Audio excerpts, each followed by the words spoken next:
Antarkan makna yang sebenarnya. Zat itu yang bernama Allah. Tuh. Sedangkan sifat itu yang bernama Muhammad.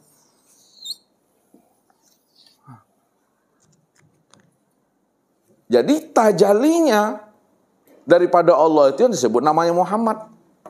Maka apa kata Allah? Qul huwallahu ahad. Hei Muhammad, katakan bahwa aku tuh Ahad Esa. Jangan terpandang olehmu ada yang lain selain daripada aku.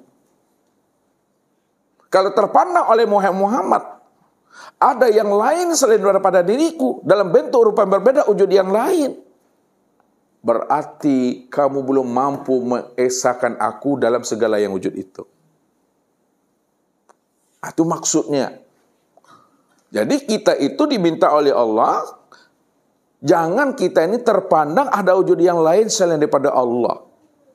Pahamilah di dalam hati kita ini, segala yang wujud, segala yang ada dalam bentuk rupa yang berbeda wujud yang lain, itulah nyatanya akan rupa wajah Allah itu. Nah, kalau diperhaluskan maknanya, ya, zat ini yang disebut namanya yang batin.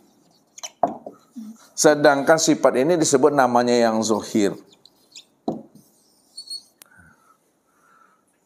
Jadi zahirnya bermacam-macam wujudnya. Namun hakikat diri yang zahir itu satu juga, itu yang batin tadi itu. Apakah batin dengan zahir, zahir dengan batin itu berpisah Bapak Ibu? Tidak. Kalau tidak berpisah, Ustaz mau tanya sama Daniel. Yang batin itu kalau tidak berpisah dia dengan zahir, lalu di mana letaknya yang batin itu? Daniel? Pada yang zahir. Bagaimana untuk mengenal yang batin itu ada di dalam yang zahir itu? Hah? Bagaimana caranya? Bagaimana cara memandang yang batin itu ada dalam zahir? Bagaimana cara memandang yang batin itu ada dalam zahir itu? Contohnya? Bentuk rupa yang zahir ini, bentuk rupa yang batin. Kenapa Daniel bisa mengatakan bahwa bentuk rupa yang zahir ini adalah bentuk rupa yang batin?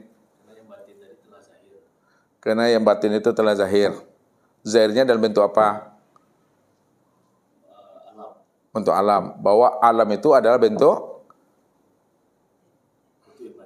yang batin. Kalau alam itu bentuk yang batin, maka sesungguhnya alam itu alam batin. Contoh yang lebih mudah dipahami dan dimengerti. Coba Bapak, bahwa memandang yang batin itu di dalam yang zahir. Bagaimana contoh konkretnya? Kalau tadi bahasanya umum agak payah Bapak Ibu memahaminya. Bahwa yang batin itu ada di dalam yang zahir. Nah, contohnya tubuh dengan ruh. Bahwa yang batin itu ada di dalam yang zahir. Contohnya bergeraknya tubuh akan ada ruh. Berarti ruh itu berada pada tubuh itu. Itu cara memandangnya. Kalau memahaminya, ya, untuk melihat yang batin, buka yang zahir itu. Kalau ada buka yang zahir, maka nampak yang batin itu. Nah, contohnya, ya, buah mangga, ya, bahwa isi itu ada di dalam kulit. Isi ada di dalam kulit.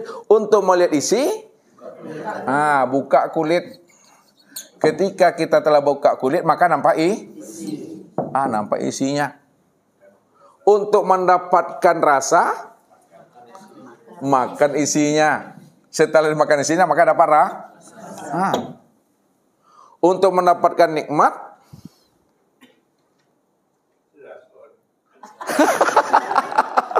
untuk mendapatkan nikmat, rasakanlah. Ya, rasa itu pada lisan kita. Disitulah kita bisa mendapatkan nikmat. Berarti nikmat itu adanya di mana?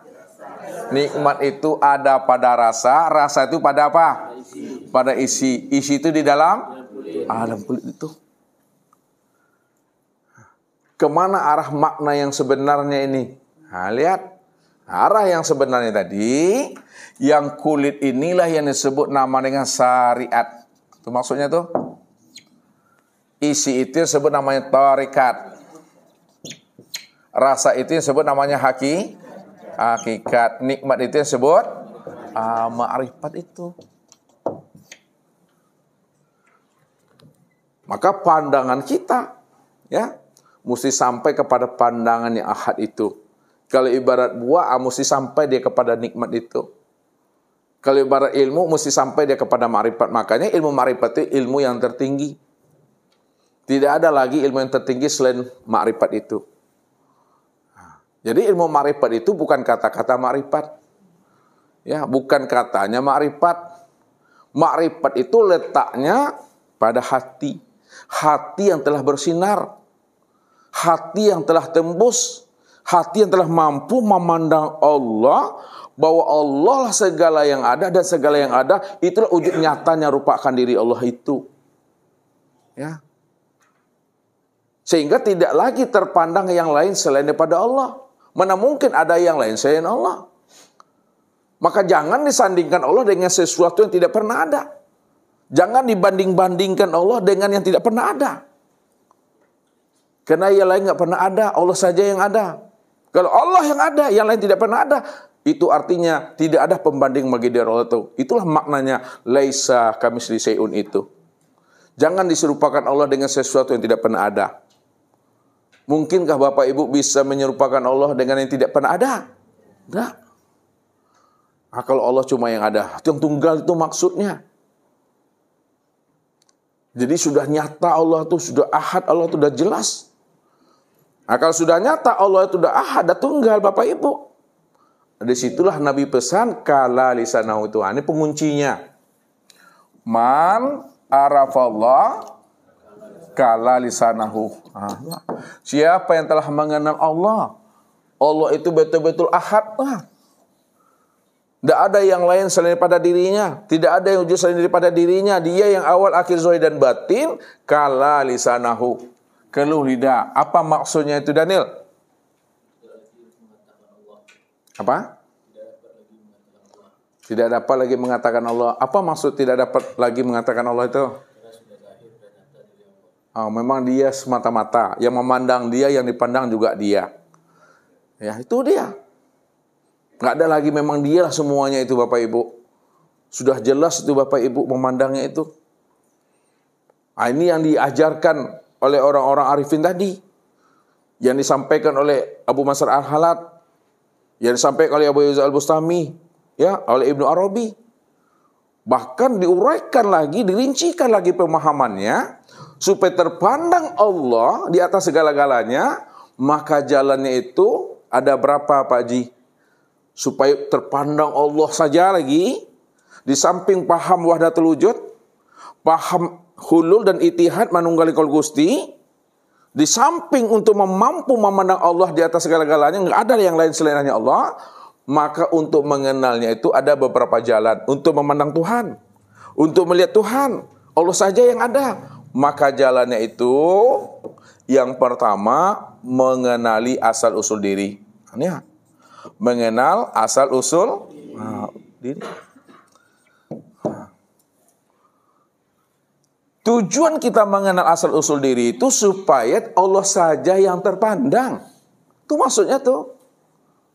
Apa bedanya dengan hulul? Apa bedanya dengan itihad? Apa bedanya dengan wahdatul wujud? Sama. Cuma cara penyampaiannya itu saja Bapak Ibu yang berbeda. Hakikat maksud sebenarnya apa yang dikaji, apa yang disampaikan itu supaya terpandang Allah. Karena inilah satu kata yang diharapkan Allah kepada kita.